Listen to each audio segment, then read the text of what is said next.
There are wins that thrill and there are wins that convince. Arsenal's 2-0 home victory over West Ham was the latter.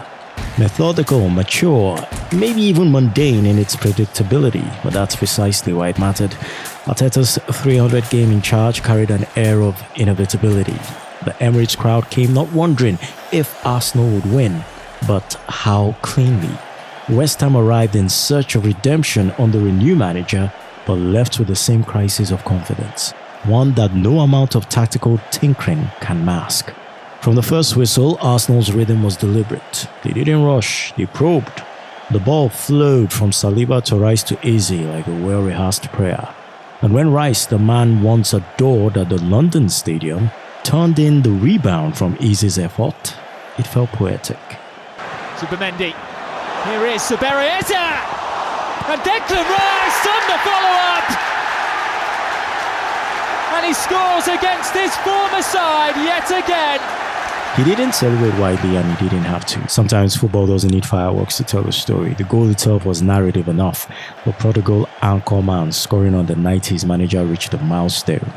But Arsenal's victory came with a few scratches on the paintwork. Odegaard's early limp off the pitch was one of those moments that silences a stadium. The captain's been in and out with niggles, and you could sense Arteta's mind already recalculating. Later, Rice himself signaled discomfort.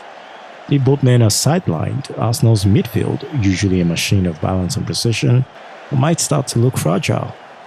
Psych. Still, for the Warriors, the performance itself was a masterclass in control. West Ham didn't register a single shot on target, not one. This says Arsenal can defend by attacking, suffocating opponents until they forget what ambition feels like. Bukayo Saka marked his 200th Premier League appearance with a trademark penalty. Saka up against Alphonse Areola, scores! And Saka brings up his double century of Premier League appearances with a goal. His 100th direct goal contribution in this competition.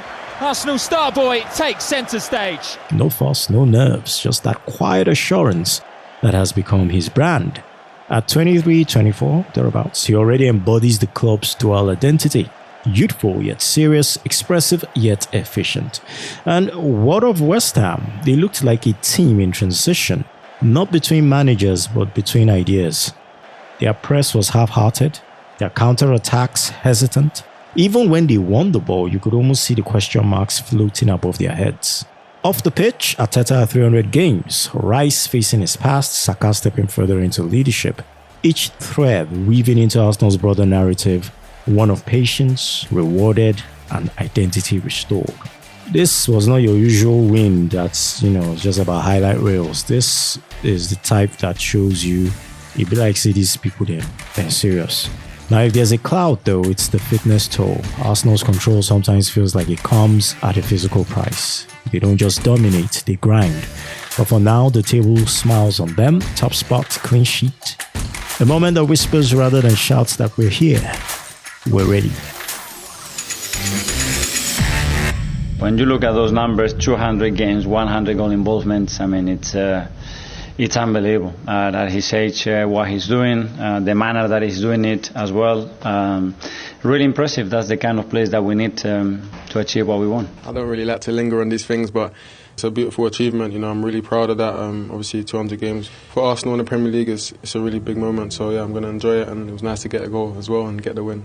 So some milestones whisper louder than records. Bukayo Saka's 200th Premier League appearance, marked by a calmly taken penalty.